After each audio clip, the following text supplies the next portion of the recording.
السلام علیکم، میرا نام ڈاکٹر مریم کھوکھر ہے۔ میں نفسیات کے ڈاکٹر کے ہونے کے ناطے فیصل آباد میں اپنی خدمات سر انجام دے رہی ہوں۔ آج ہم وہم وسوسے کی بیماری جسے obsessive compulsive disorder کہتے ہیں اس کی ایٹیولوجی کے بارے میں بات کریں گے، یعنی ہم یہ ڈسکس کریں گے کہ آخر یہ بیماری ہوتی کیوں ہے۔ یہ بیماری ہونے کی خالصتاً وجہ دماغ میں کیمیائی تبدیلی ہے، لیکن آخر یہ کیمیائی تبدیلی ہوتی کہاں ہے؟ یہ کیمیائی تبدیلی سوچوں کا ایک سرکٹ ہوتا ہے جسے آربٹو فرنٹو سنگولیٹ سرکٹ کہتے ہیں۔ یہ اس سرکٹ کے اندر یہ ساری تبدیلی آتی ہے۔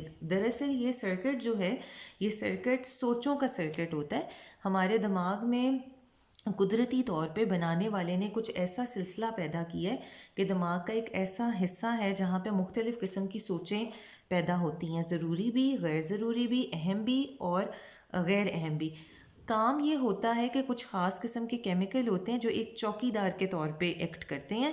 جب ضروری غیر ضروری دونوں سوچیں اس دروازے سے گزرتی ہیں تو ایک چوکی دار کا کام یہ ہوتا ہے کہ وہ جو غیر اہم شخص ہے اس کو اگر گھر میں نہیں داخل ہونے دے رہا تو یہاں پہ کیمیکل کا بھی یہی کام ہوتا ہے۔ لیکن جب وہ چوکی دار وہاں سے غائب ہو جائے گا یا چوکی دار بہت کمزور ہوگا، چھوٹا ہوگا، تو نقصان یہ ہوگا کہ ہر طرح کا شخص پھر گھر میں داخل ہوگا۔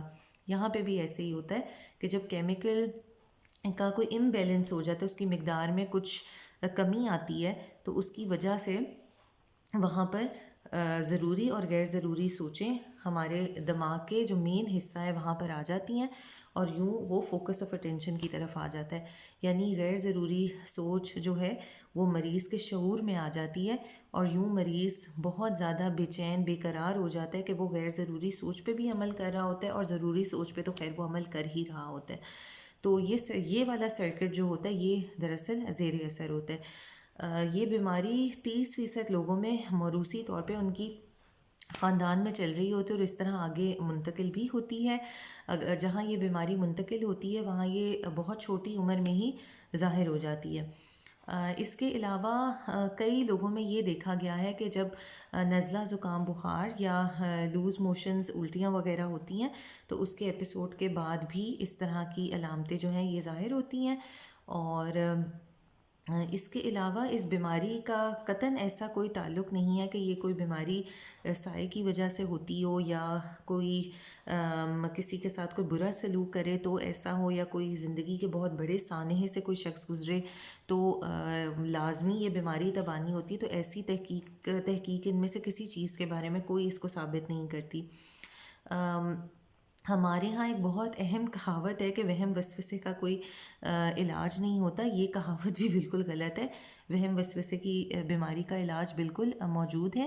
یہ سرکٹ میں جو کیمیکل کی اونچ نیچ ہوتی ہے، ایسی ادویات موجود ہیں جو اس سرکٹ میں کیمیکل کی اونچ نیچ کو ٹھیک کر دیتی ہیں، تو پھر ایک شخص بہت عام سوچ کی طرح چیزوں کو آگے بھی لے کر جا سکتا ہے، اور جو وہ خاص وہم وسوسے کی سوچ اسے آ رہی ہوتی ہے اس سے وہ نجات بھی حاصل کر لیتا ہے۔ مجھے امید ہے کہ ہم نے آج اس کی پیتھولوجی کے بارے میں جو بات کی وہ آپ کو بہت اچھے سے سمجھ آئی ہوگی۔ آپ کے تعاون کا بہت بہت شکریہ۔ اس سے پہلے کہ میں ویڈیو اینڈ کروں، میں آپ سے ریکویسٹ کروں گی کہ نیچے دیے گئے بیل بٹن کو پریس کیجیے اور سبسکرائب کیجیے۔ بہت شکریہ۔ اللہ حافظ۔